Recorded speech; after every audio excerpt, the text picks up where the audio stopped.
Hello guys, एक बार फिर से स्वागत है आपके अपने YouTube channel competitive math bye Sachin sir में। गाइस, ये math important questions math marathon series का पार्ट 3 है। और जो व्यूवर्स हमारे साथ नए जुड़े हैं उनको मैं बता दूं कि मैथ मैराथन की इस सीरीज़ में हम मैथ से रिलेटेड 5 इंपॉर्टेंट क्वेश्चंस को अटैम्प्ट करते हैं। और ये क्वेश्चंस आपके एग्जाम पॉइंट ऑफ व्यू से इंपॉर्टेंट होते हैं। और ये वो क्वेश्चन होते हैं जो आपके प्रीवियस एग्जाम में आ चुके हैं या फिर आने की इनकी पॉसिबिलिटी है। तो आज का जो हमारा फर्स्ट इंपॉर्टेंट क्वेश्चन है वो है average of all odd number less than 100 is. तो मेरे को बताना है कि एवरेज बतानी है ऑल ऑड नंबर्स की लेस देन 100। तो मेरे को ये पता होना चाहिए कि जब मैं 101 टू 100 तक की काउंटिंग करता हूँ तो 50 क्या आता है हमारे पास इवन नंबर आते हैं और 50 क्या आते हैं हमारे पास ऑड नंबर आते हैं। तो 100 से 101 टू 100 जब मैं काउंटिंग करता हूँ तो 50 इवन नंबर आते हैं, 50 ऑड नंबर आते हैं। तो फर्स्ट ऑड नंबर कौन सा होता है 1, सेकेंड ऑड नंबर 3, फिर क्या आता है 5, 7, फिर 9। इस तरह से ये काउंटिंग चलती रहती है। और 100 से पहले जो ऑड नंबर होता है वो कौन सा होता है 99। तो इन नंबर्स को जब मैं ऐड करता हूँ यानी कि 1 + 3 + 5 + 7 इस तरह से चलता रहेगा प्लस 99। तो मैंने देखा कि ये क्या बन रही है, एक एपी सीरीज़ बन रही है। ठीक है ना, एपी सीरीज़ बन रही है क्योंकि इनके हर एक टर्म का जो डिफरेंस है वो कितना है 2 है। यहाँ भी डिफरेंस 2 है, यहाँ भी डिफरेंस 2 है। इस तरह से 2 डिफरेंस चलता जा रहा है। तो ये एक एपी सीरीज़ बन रही है। और एपी सीरीज़ में जो हमारे पास फर्स्ट टर्म होती है वो कौन सी होती है 1। ठीक है ना, यहाँ पर फर्स्ट टर्म कौन सी है 1 है। तो फर्स्ट टर्म कौन सी, फर्स्ट टर्म को हम ए से डिनोट करते हैं। तो फर्स्ट टर्म क्या होगी 1। ठीक है ना, और उसके बाद जो कॉमन डिफरेंस है, कॉमन डिफरेंस कितना आएगा यहाँ से 2। कॉमन डिफरेंस आया 2 और एन को मैं डिनोट करता हूँ number of term, number of term. तो सम निकालने का जो फॉर्मूला होता है हमारे पास, एपी सीरीज़ का जो सम निकालने का फॉर्मूला होता है वो होता है हमारे पास n/2 2a + n-1 into t। और क्या एक फॉर्मूला और होता है वो कौन सा होता है कि n/2 first term plus last term. ठीक, ये दो फॉर्मूले होते हैं हमारे पास एपी सीरीज का सम निकालने के लिए। अभी हम क्या निकाल रहे हैं, सिर्फ सम निकाल रहे हैं, एवरेज नहीं निकाल रहे हैं। अभी सिर्फ 1 to 99 टर्म्स का ऑड नंबर से क्या निकाल रहे हैं, सम निकाल रहे हैं। तो आप चाहे इस फॉर्मूले में पुट कर लीजिए चाहे इस फॉर्मूले में पुट कर लीजिए, आपका आंसर आ जाएगा, सम आ जाएगा। तो अगर मैं इस फॉर्मूले में पुट करूँ, इस वाले फॉर्मूले में, हम इस वाले फॉर्मूले में पुट कर रहा हूँ, तो n नंबर ऑफ टर्म्स कितनी है 1 to 9 तक, और 99 ऑड नंबर की टर्म कितनी होगी 50 होगी। ठीक है ना, तो 50/2 आ जाएगा फर्स्ट टर्म कौन सी है हमारे पास 1 है, प्लस लास्ट टर्म कौन सी है हमारे पास 99 है। ठीक है ना, तो इसको मैं यहाँ इस तरफ कर रहा हूँ। तो ये आ जाएगा आपके पास 50/2 मल्टीप्लाई 99 + 1 कितना हो जाएगा 100। तो यहाँ से कैंसिल हो जाएगा, ये आ जाएगा 50। तो सम कितना आएगा हमारे पास 50 × 50 यानी कि 2500। तो ये तो सिर्फ सम आया 1 to 99 टर्म्स का, एपीसी का सिर्फ सम आया। मेरे को क्या निकालनी है, एवरेज निकालनी है। तो एवरेज क्या होता है हमारे पास, सम ऑफ टर्म्स अपॉन में नंबर ऑफ टर्म्स। तो सम कितना है हमारे पास 2500 अपॉन में नंबर ऑफ टर्म्स कितनी है हमारे पास 50। तो इसको जब मैं कैंसिल करूँगा तो ये 50 पे एग्जैक्ट चला जाएगा। तो आपका जो आंसर आ जाएगा 50 आ जाएगा। यानी कि जब मैं 1 to 99 तक सम करूँगा और नंबर्स का सम करूँगा, उसके बाद जो एवरेज निकालूंगा उनकी, तो एवरेज निकालने के बाद जो आंसर आएगा मेरे पास कितना आएगा 50 आएगा। तो 50 आपका इसका करेक्ट आंसर हो जाएगा। तो होप आपको ये क्वेश्चन समझ आया होगा। नाउ नेक्स्ट क्वेश्चन पे आते हैं। Next question is the height of a cone is 30 centimetre. एक कॉन है मेरे पास इस तरीके से, तो मैं यहाँ पर एक कॉन ड्रॉ कर लेता हूँ। यहाँ पर इस तरह से मेरे पास एक कॉन है। कह रहा हाइट ऑफ अ कॉन, इस कॉन की जो हाइट दे रखी है यहाँ से यहाँ तक, इसके बेस के तक, यहाँ से यहाँ तक ये रेडियस होगी। तो कह रहा है कि जो हाइट है हमारे पास कॉन की वो कितनी दे रखी है, हमें 30 दे रखी है, 30 सेंटीमीटर पूरी। ठीक है ना, a small cone is cut at the top by a parallel to the base. ठीक है ना, यहाँ से एक टॉप से एक स्मॉल कॉन कट किया गया parallel to the base, base के पैरेलल एक कॉन कट किया गया इस तरह से। इफ़ इट्स वॉल्यूम, कह रहा है जो स्मॉल कॉन है, कॉन है ये वाला, इस स्मॉल जो कॉन है, छोटे वाला जो कॉन है, इसकी जो वॉल्यूम है वो क्या है 1/27 of the volume of the given cone. इस पूरे लार्जर कॉन की वॉल्यूम का 1/27 है। At what height above the base, यानी कि बेस से, जो ये बेस है नीचे वाला, इसको मैं थोड़ा सा मार्कर का इंक चेंज कर लेता हूँ ताकि आपको समझ आ जाए। कह रहा है इस बेस से, जो ये बेस दे रखा है, इस बेस से कितनी हाइट पे ये छोटे वाला कॉन कट किया गया। तो मेरे को बेस से हाइट बतानी है, ध्यान रखिएगा, मेरे को कहाँ से हाइट बतानी है, बेस से हाइट बतानी है। और कह रहा है कि जो छोटे वाला कॉन है इसकी जो वॉल्यूम है वो 1/27 है, किसके, इस पूरे गिवन कॉन की। तो इसका मैं सीधा आपको शॉर्ट ट्रिक बताता हूँ कि मेरे को यहाँ से जैसे दे रखा है स्मॉलर कॉन, एक smaller cone ratio larger cone, जो हमारे पास लार्जर कॉन है। तो यहाँ से मेरे को ध्यान रखना है कि स्मॉलर कॉन की जो वॉल्यूम है, ठीक है ना, यहाँ से जो स्मॉलर कॉन, यानी कि जो स्मॉलर कॉन है उसकी जो वॉल्यूम है वो कितनी है 1/27 है, किसके, लार्जर कॉन के। यह हमें क्वेश्चन में दिया हुआ है। तो स्मॉलर कौन अपॉन में लार्जर कौन की जो वॉल्यूम की जो रेशो आ जाएगी कितनी आ जाएगी 1/27 आ जाएगी। कितना आ जाएगा 1/27।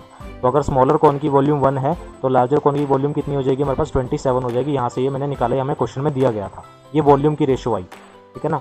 अब इसको मैं क्या लिख सकता हूँ कि 1 का क्यूब लिख सकता हूँ। वॉल्यूम क्या होता है, क्यूब की फॉर्म में होता है, तो 1 क्यूब और ये कितना हो जाएगा हमारे पास 3 का क्यूब, ठीक है ना। तो यहाँ से ये आ जाएगा, यानी कि यहाँ से मैंने क्यूब से क्यूब काटा। अब यहाँ से जो मेरे पास रेशो निकल के आएगी 1:3, ये किसकी रेशो होगी, ये हाइट की रेशो होगी।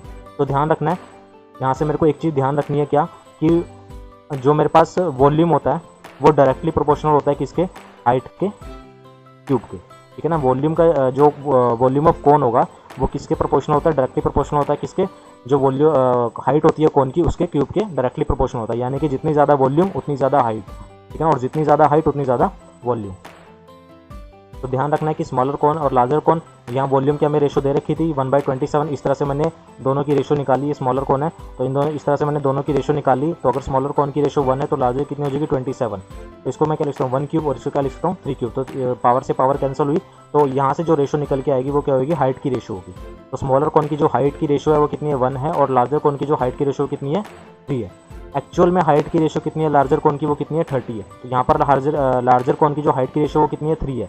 तो मैं यहाँ से बोल सकता हूँ कि जो 3 की वैल्यू होगी वो कितनी होगी 30। 1 की वैल्यू अगर मैं यहाँ से निकालूँ तो 1 की कितनी हो जाएगी 30/3 कर दूंगा तो कितनी हो जाएगी 10, ठीक है। तो ये 10 हुआ, यानी कि ये 1 क्या आया मेरे पास, स्मॉलर कौन की हाइट, यानी कि यहाँ से यहाँ तक जो हाइट मेरे पास निकल के आई वो कितनी आई 10 आई। टोटल हाइट थी 30, यहाँ से यहाँ तक की हाइट कितनी है 10 है। तो ये हाइट कितनी रह गई, ये वाली ये हाइट रहेगी आपके पास कितनी 20। तो यानी कि बेस से 20 हाइट पर मैंने ये स्मॉल कॉन कट किया होगा। तो इसका आंसर क्या हो जाएगा, यहाँ से इसका जो आंसर आएगा वो कितना आएगा 20 सेंटीमीटर। क्यों, क्योंकि इफ मेरे से क्या पूछ रहा था, eight what height above the base, कह रहा बेस से, इस वाले जो हमें नीचे बेस दिया होता है इस बेस से कितनी हाइट पर मैंने क्या काटा, स्मॉल कॉन काटा। तो बेस से ये हाइट कितनी है 20 है, तो आपका आंसर कितना हो जाएगा 20 हो जाएगा। अगर मेरे से ये पूछता कि टॉप से कितनी हाइट पर, तो हमारा आंसर क्या होता है 10 हो जाता। तो इस तरह से इस क्वेश्चन को करना है। आपको ये चीज़ ध्यान रखनी है कि जो वॉल्यूम होती है वो डायरेक्टली प्रोपोर्शनल होती है हाइट का क्यूब के, अगर मेरे से इस तरह से कौन कट किया गया है। अब नेक्स्ट क्वेश्चन पे आते हैं। नेक्स्ट क्वेश्चन है हमारे पास, length and breadth of a rectangle are increase by 10%। तो पहले तो आपको ये पता होना चाहिए कि जो एरिया होता है हमारे पास, एरिया क्या होता है रेक्टेंगल का, लेंथ इंटू ब्रेथ होती है, ठीक है ना। और अगर दो चीज़ों को मल्टीप्लाई करके कोई कांस्टेंट टर्म आ रही है, जैसे कोई कांस्टेंट टर्म आ रही है ए और बी को मल्टीप्लाई करके अगर कोई कांस्टेंट टर्म आ रही है, तो अगर एक चीज़ बढ़ेगी तो दूसरी चीज़ क्या हो जाएगी, ऑटोमेटिकली कम हो जाएगी, क्योंकि यहाँ पर क्या आ रहा है कांस्टेंट टर्म दे रहा है। तो अगर एक चीज़ बढ़ेगी दूसरी चीज़ ऑटोमेटिकली कम हो जाएगी। तो इस चीज़ को आपको ध्यान रखना है। उसी तरह एरिया है, एरिया क्या है हमारे पास, लेंथ इंटू ब्रेथ। तो पहले मैं इनिशियल और यहाँ पर फाइनल, मैं इस तरह से रेशो लिख लेता हूँ। लेंथ की बात करूँ तो लेंथ कितनी बढ़ रही है 10% से बढ़ रही है। तो 10% कितना होता है हमारे पास, 10% होता है 1/10। तो 10 पे 1 बढ़ गई, ठीक है ना, 10 पे 1 बढ़ गई लेंथ। तो इनिशियल यानी कि पहले 10 थी, 10 पे 1 बढ़ गई, तो फाइनल लेंथ कितनी होगी 11 होगी। फिर क्या आता है हमारे पास ब्रेथ, ब्रेथ कितनी है हमारे पास 20 सेंटीमीटर, 20% कितना होता है 1/5। तो 5 पे 1 ब्रेथ जो है बढ़ गई। तो ब्रेथ कितनी है हमारे पास, पहले कितनी थी 5, अब कितनी हो गई 6 हो गई। तो पहले जो एरिया था, एरिया क्या होता है लेंथ इंटू ब्रेथ होता है। तो यहाँ से एरिया निकल के आएगा, एरिया कितना था हमारे पास पहले 50, अब कितना हो गया हमारे पास एरिया 66 हो गया, ठीक है। तो ध्यान रखना है इनिशियल और फाइनल लिखा, लेंथ इसका मैं ये शॉर्ट ट्रिक है, ध्यान रखिएगा, ये शॉर्ट ट्रिक मैं आपको बता रहा हूँ, ठीक है ना। तो इनिशियल और फाइनल लिखा, लेंथ कितनी से इंक्रीज हुई थी 10% से, 10% कितना होता है 1/10। तो 10 पे 1 बढ़ गई, तो 10 पे 1 बढ़ गई यानी कि 10 से कितनी होगी 11। ब्रेथ कितनी हुई 5 से 6 हो गई, ठीक है ना, ब्रेथ कितनी हुई 5 से 6 होगी, 5 पे 1 बढ़ गई। तो पहले कितनी थी, इनिशियल एरिया कितना था 50, फाइनल एरिया कितना हो 66। तो एरिया कितना बढ़ गया यहाँ से 16 बढ़ गया, एरिया कितना बढ़ा 16 बढ़ गया, क्योंकि पहले 50 था अब 66 हो गया। तो एरिया कितना बढ़ा 16 बढ़ा। तो मैं इसकी परसेंटेज में इसको कन्वर्ट कर लेता हूँ। तो 16 बढ़ा, किससे बढ़ा 50 से बढ़ा। तो 16 जो है 50 का कितना परसेंट है, तो यहाँ से मैं इसको काटा तो ये आ जाएगा 32%। तो 32% आपका एरिया बढ़ गई, आपका क्या हो जाएगा आंसर हो जाएगा। तो चीज़ समझ में आई कि पहले एरिया 50 था अब 66 हो गया, तो कितना बढ़ा 16 बढ़ा, 16 50 का कितना परसेंट है 32% आपका आंसर आ जाएगा। अब नेक्स्ट क्वेश्चन पे आते हैं। नेक्स्ट क्वेश्चन देखते हैं क्या है। Selling price of a chair is 1386। ये हमें क्या दे रखा है, सेलिंग प्राइस दिया हुआ है, यानी कि एसपी दिया हुआ है कितना 1386। इफ लॉस परसेंटेज, और हमें क्या दे रखी है लॉस परसेंटेज दी है। लॉस परसेंटेज कितनी है हमारे पास 23%। Find the cost price of the chair, मेरे को क्या निकालना है सीपी, मेरे को निकालना है सीपी हमें फाइंड करना है। तो लॉस परसेंटेज दे रखे 23%, तो 23% को हम किस तरह से लिख सकते हैं 23/100, ठीक है। तो आपको पता होना चाहिए ये जो नीचे वाली चीज़ होती है यानी डिनोमिनेटर में चीज़ होती है वो क्या होती है CP, ठीक है ना, और जो न्यूमिनेटर में चीज़ होती है वो क्या होती है, वो न्यूमिनेटर होता है वो क्या होता है हमारे पास या तो लॉस होगा या फिर प्रॉफिट होगा। तो हमें यहाँ लॉस दिया हुआ है तो ये क्या होगा हमारे पास लॉस होगा, यानी कि CP कितनी थी 100 और लॉस कितना हुआ 23 का। तो SP का फॉर्मूला हमें पता है, लॉस परसेंटेज में क्या होता है CP माइनस लॉस, यही होता है CP माइनस लॉस, ठीक है ना, यही SP का फॉर्मूला यही होता है किसमें लॉस में। तो SP इज इक्वल टू क्या होता है CP माइनस लॉस, या मैं कहूँ लॉस क्या होता है CP माइनस SP, लॉस इधर आ जाएगा, CP माइनस SP क्या होता है लॉस होता है। तो हमें SP हमें दे रखी है, या फिर मैं कहूँ यहाँ से हमारे पास 100 बेस क्या है हमारे पास 100 है, ये क्या है CP है, CP पे कॉस्ट प्राइस पे इतना लॉस हो गया 23 का लॉस हो गया, तो बेची कितनी में होगी, यहाँ से SPR निकाल लूँगा, कॉस्ट प्राइस मैंने खरीदी इतने में, जब बेचने की बारी आई तो 23 का मेरे को लॉस हो गया, तो बेची कितने में होगी, मैंने इसको 77 में बेचा हुआ, ठीक है ना। तो यहाँ से जो SP आएगी निकल के यानी कि 100 माइनस 23 करूँगा तो कितना आ जाएगा 77। तो यहाँ से मैंने यानी कि अगर मैं परसेंटेज की रेशो में बात करूँ तो कितने में बेची मैंने 77 में बेची, एक्चुअल में मैंने कितने में बेची 1386 में बेची। तो 77 की वैल्यू कितनी हो जाएगी 1386, 1 की वैल्यू कितनी हो जाएगी 1386 डिवाइडेड बाय 77। मेरे को कितने की वैल्यू क्या निकालना है, मेरे को कॉस्ट प्राइस निकालनी है, कॉस्ट प्राइस ऑफ चेयर निकालना है। तो चेयर का जो कॉस्ट प्राइस हमने माना था वो कितना है 100, तो मैं क्या करूँगा यहाँ से 100 की वैल्यू निकाल दूँगा। तो 1386 डिवाइडेड बाय 77 मल्टीप्लाई बाय 100, तो ये किस पे चला जाएगा 18 पे एग्जैक्ट चला जाएगा और आपका आंसर आ जाएगा कितना 1800 आपका आंसर आ जाएगा। ये क्या आ जाएगा आपका CP आ जाएगा, ठीक है ना। ये मैंने आपको शॉर्ट ट्रिक बताया, फॉर्मूला से बेस मैं नहीं करवा रहा, शॉर्ट ट्रिक आपको बता रहा हूँ। तो selling price of a chair हमें दी गई थी कितनी 1386, लॉस परसेंटेज हमारा 23%, तो कॉस्ट प्राइस हमें बताना था, कॉस्ट प्राइस को 100 लेते हैं, 23% का लॉस था तो 23 डिवाइड बाय 100 हम लिख सकते हैं इसको परसेंटेज की फॉर्म में, सॉरी फ्रैक्शन की फॉर्म में। तो CP अगर 100 थी तो लॉस 23 हो तो SP कितनी होगी 77 रेशो के हिसाब से, एक्चुअल में कितनी है 1386, तो 77 की वैल्यू 1386, 1 की वैल्यू 1386 डिवाइड बाय 77, तो मैं यहाँ से क्या निकाला CP निकाली, तो 100 की वैल्यू निकाली तो कितना आ जाएगा आपके पास 1800 इसका आंसर आ जाएगा। और नेक्स्ट क्वेश्चन पे आते हैं। नेक्स्ट क्वेश्चन आपके पास सॉल्यूशन जो हमने लास्ट वीडियो में जो क्वेश्चन आपसे पूछा था उसका सॉल्यूशन हम इस वीडियो में करवाएंगे। तो क्वेश्चन क्या था हमारे पास, if a sum of money becomes 4000 in 2 year, तो कह रहा है कि एक तो हमें पता है कि अमाउंट क्या होता है हमारे पास प्रिंसिपल प्लस इंटरेस्ट होता है, ठीक है ना। तो कह रहा है कि 4000 हो जाती है कितने साल में 2 साल में, तो प्रिंसिपल कुछ रही होगी और 2 साल का इंटरेस्ट, ठीक है, यहाँ पर 4000 है। और आगे क्या कह रहा है कि 5500 इन 4 ईयर 6 मंथ, ठीक है ना। तो 55 यानी कि amount is equal to principal plus interest, तो अमाउंट कितनी हो जाती है 5500 हो जाती है, प्रिंसिपल कुछ रही होगी और कितने साल का interest 4 year 6 month, 4 year 6 month यानी कि 4/2 यानी कि 9/2 साल का इंटरेस्ट, ठीक है ना। प्रिंसिपल प्लस में इंटरेस्ट 4000 अमाउंट हो जाती है, प्रिंसिपल प्लस में 2 साल का इंटरेस्ट, फिर कितनी हो जाती है 5500 हो जाती है, प्रिंसिपल कुछ रही होगी 9/2 ईयर का इंटरेस्ट। तो मैं क्या करूँगा, ये हमारे पास फर्स्ट टर्म हुई और ये हमारे पास हुई सेकंड इक्वेशन। तो सेकंड इक्वेशन में से मैं फर्स्ट इक्वेशन को लेस कर दूंगा, तो 55/100 में से 4000 गई, कितना होता है हमारे पास 1500 इज इक्वल टू P में से P गया तो ये कैंसिल हो जाएगा, और 9/2 इंटरेस्ट 9/2 ईयर का इंटरेस्ट माइनस 2 ईयर का इंटरेस्ट, क्योंकि यहाँ से तो P से तो P कैंसिल हो जाएगा ये वाला, ठीक है ना, क्योंकि मैं सब्ट्रैक्ट करूँगा, क्योंकि मैं सब्ट्रैक्ट कर रहा हूँ। तो 5500 में से 4000 गए 1500, तो यहाँ से आ जाएगा 1500 इज इक्वल टू 9/2 इंटरेस्ट में से 2 ईयर का इंटरेस्ट गया, तो ये आ जाएगा आपके पास 5/2 ईयर का इंटरेस्ट। तो यहाँ से मैं इंटरेस्ट निकाल लूँगा 1 साल का, तो 1 साल का इंटरेस्ट आपके पास आ जाएगा 1500 इंटू में 2 डिवाइडेड बाय 5, तो ये आ जाएगा आपके पास 600। तो 1 साल का इंटरेस्ट कितना आया 600 आया। तो अब चाहे आप 2 साल का इंटरेस्ट निकाल लीजिए, चाहे 9/2 ईयर का इंटरेस्ट निकाल लीजिए, वो आपकी मर्जी है। तो 1 साल का इंटरेस्ट कितना आया 600, तो 2 साल का इंटरेस्ट कितना होगा 1200, 2 साल का इंटरेस्ट कितना होगा 1200 होगा। अब मैं क्या करता हूँ, इसको पहली इक्वेशन में पुट कर देना, पुट इन वन इक्वेशन। तो अमाउंट कितनी थी 4000, प्रिंसिपल प्लस 2 साल का इंटरेस्ट मैंने निकाल लिया कितना 1200, तो प्रिंसिपल कितनी आ जाएगी, यहाँ से प्रिंसिपल की वैल्यू आ जाएगी आपके पास, यहाँ से जब करेंगे तो ये आ जाएगा आपके पास 2800, तो प्रिंसिपल आ गया आपके पास 2800, ठीक है ना। अब मेरे को क्या निकालना है, रेट ऑफ इंटरेस्ट निकालना है। रेट ऑफ इंटरेस्ट निकालना है तो चाहे आप सिंपल इंटरेस्ट का फॉर्मूला लगा लीजिए, नहीं तो आप सिंपली डायरेक्ट कर लीजिए, ठीक है ना। क्योंकि इंटरेस्ट कितना है मेरे पास 600 है, तो मैं इसको डायरेक्ट कर रहा हूँ, रेट ऑफ इंटरेस्ट निकाल रहा हूँ परसेंटेज में, क्योंकि मेरे से यहाँ से क्वेश्चन में क्या पूछ रहा था, then the rate of simple interest, मेरे को सिंपल इंटरेस्ट ये पूछ रहा था क्वेश्चन में कि रेट ऑफ सिंपल इंटरेस्ट क्या है। तो हमें रेट निकालना है यानी कि परसेंटेज की फॉर्म में निकालना है।